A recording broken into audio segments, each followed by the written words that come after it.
Manamis-namis.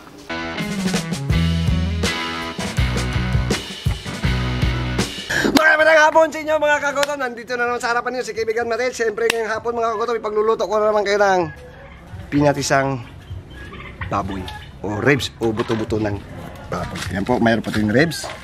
Yung mga sangkap na gagamitin natin. Ayan. Mga kagotom, wala po tayong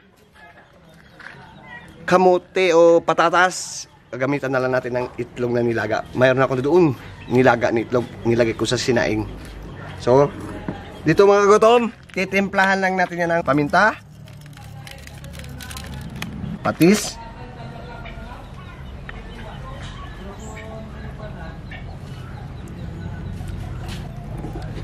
marami po yung patis natin mga kagotom. Yan. Ganyan. Lalamasin na natin para kumapit lalo yung patis sa karne.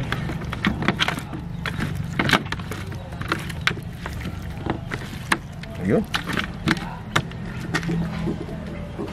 Babad muna natin mga kagutom ng 1 year. Paninihap. Balikan natin. Start na tayo mga kagutom sa pag-isa. Bawang.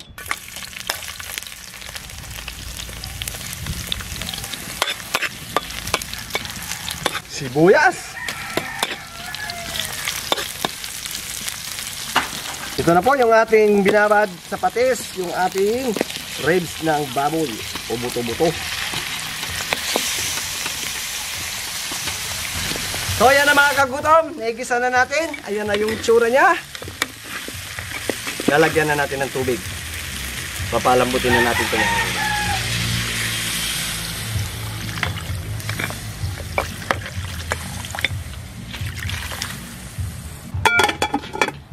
Mga kagutom, pagkatapos ng 30 minutos o isang oras na pagpapalambot, ito na. Okay na mga kagutom. Pero kulang pa yan mga kagutom. Lalagyan pa natin yan ng itlog, asukal. Patuyuin lang natin mga kagutom.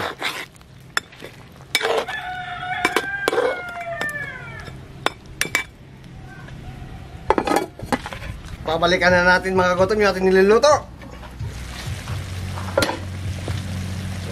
Yan na mga kagutom. Nagsirit-sirit na.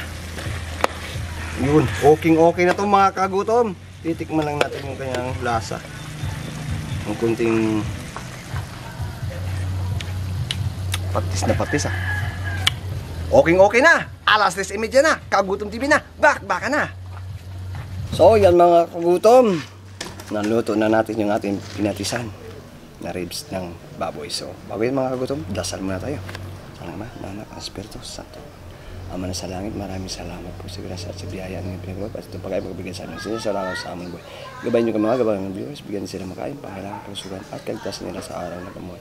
At ilayo din sila sa sama. Yan naman po Ama. Amen. 3:30 na. Kagutom TV na. Baka na. Yun. Rice terraces. Tikman na natin mga gutom yung niluto na rin.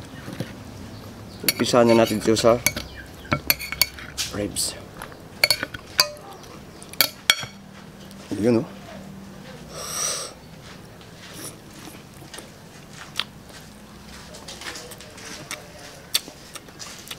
Manamis-namis. Umaapaw yung patis. Tsaka samahan pa ng asukal. Pwede niya. Kasimple-simple ingredients. Wala na tayo marami pong inilagay.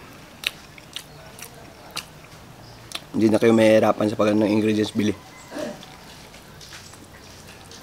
Patis asukal sapat na.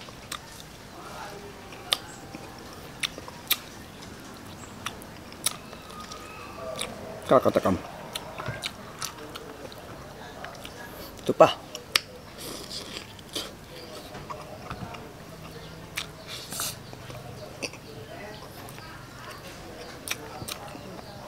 Wala tayong patatas, wala tayong kamote. Maganda sana kung may kamote patatas to, mga kagutom. Pero ganyan ito. Masarap yung Ganda yung lasa niya. Hindi na naglagay tayo dyan ng ano, asin o tuyo o ano, wala. Patis lang talaga. Kapit na kapit sa karne yung lasa. Basta damihan nyo lang ng patis. Tama-tama lang din sa inyo pampalasa.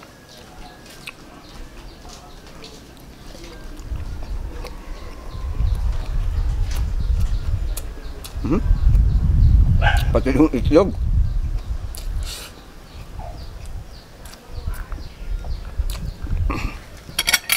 Hinahanap ko dito yung may tira pa.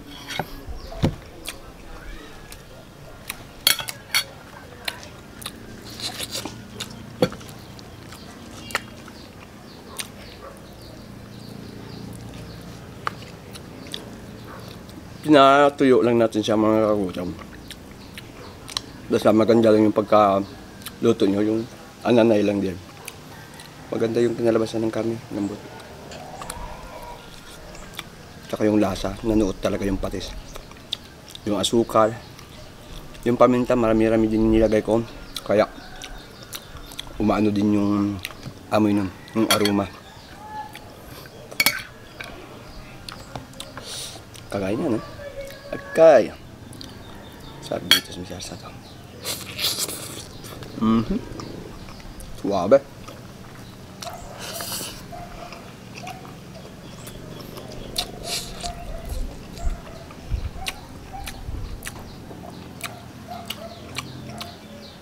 Maganda yung karne natin batang-bata Hindi tayo nihirapan sa paglaga. Pinahubas lang natin, yun na, malambot niya yan. Saglit lang.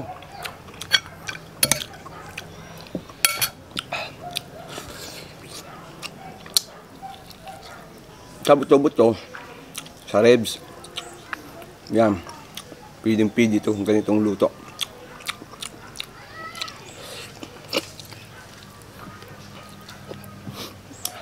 Hindi ko naman nalaman sa pagnguya. Perfect combination talaga.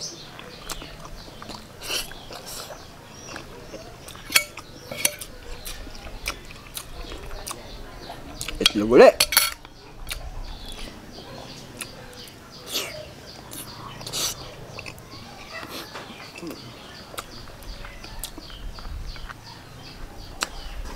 Wow.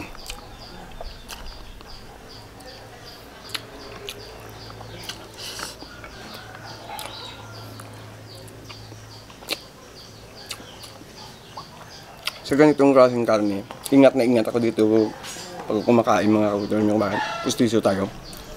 Yung sasama yung basag na buto. Yan ang iwasan ninyo. Kasi pag nakagat nyo yan sa ngipin nyo, nako. Yung maliliit kasi yan ng mga buto. Ganyan, no? Yan.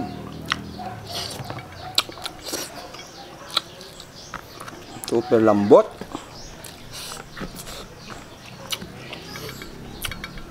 Pinakasimple na to na menu. Pinakasimple na wala na kung ano-ano pa naglalagay natin. Follow the direction.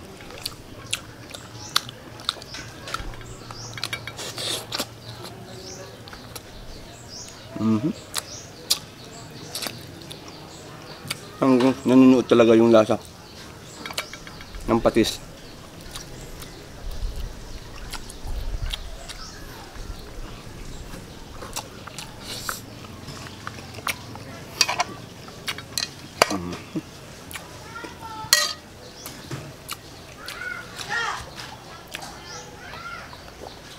Sabi yung lasa, katakan.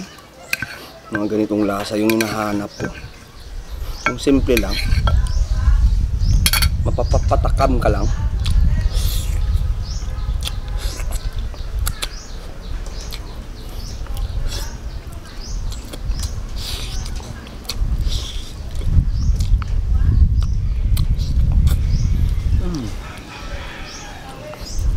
lagyan nyo ng tak-tak-tak, pwede rin.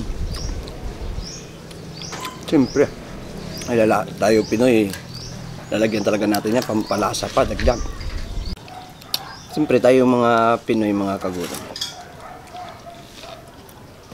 pag mayroon tayong nilagay ng mga pampalasa, lalagyan talaga natin yan. Lalo na mga tak-tak-tak, mga GGG, nako, nabibigay din kasi namnam yun. Pero pag niluluto ko sa Siargao, mga kagutom, yung niluluto namin doon, asin lang at saka paminta, pastis, yan lang talaga yung palasa. Hindi kami gumagamit ng mga tak-tak-tak-tak na ganyan.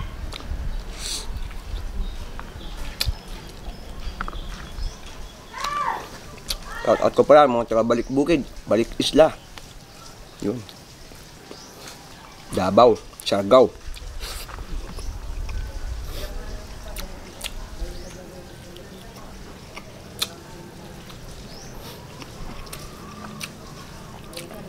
Pero pag ikaw hindi ka masanay sa ganyan, asin na tsaka paminta, hahanap ka talaga ng mabitsin na pagkain. Hanapin mo talaga yun.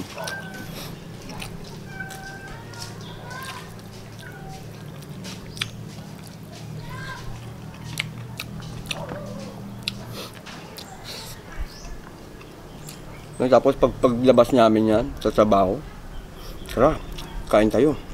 Hanap tayo ng may bitsin na lasa. Naalala ko to yung dumpa ko.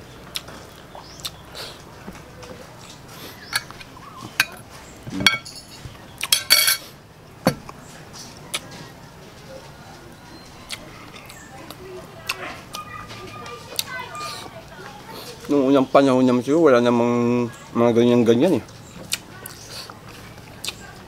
Asin lang nga siguro eh.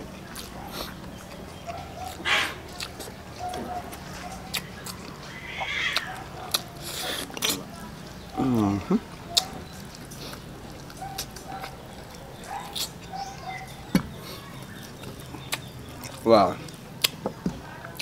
Iba talaga. Lasang lasa mo talaga yung patis at sukal. Paminta. Yun na. Wala na. Solid na solid. Perfect. Sa ating mga kagutom, try nyo ito.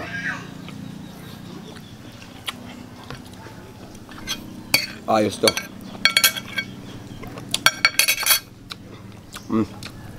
One shot.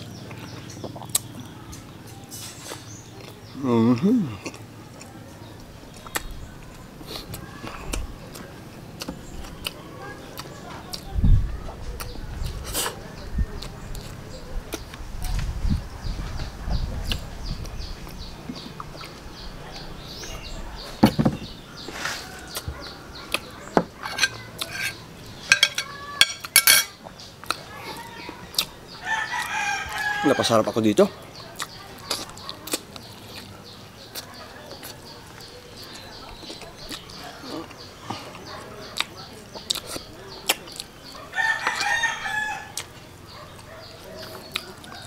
Kahit saan man hanapin ko talaga yung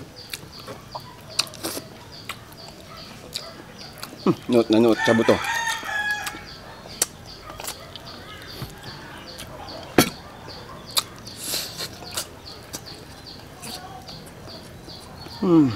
Sulit. Ganyan mo pa.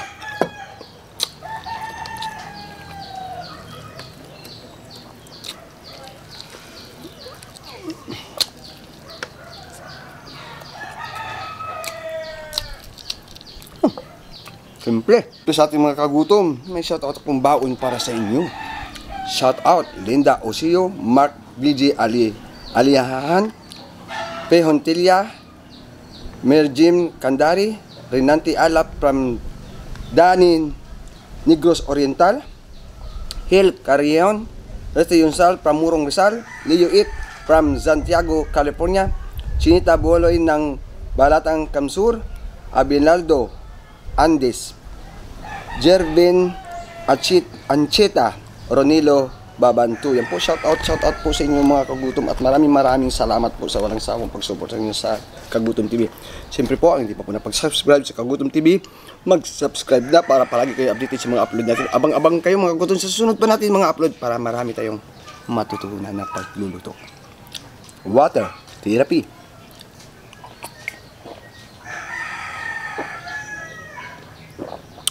Suabe. Maraming salamat po.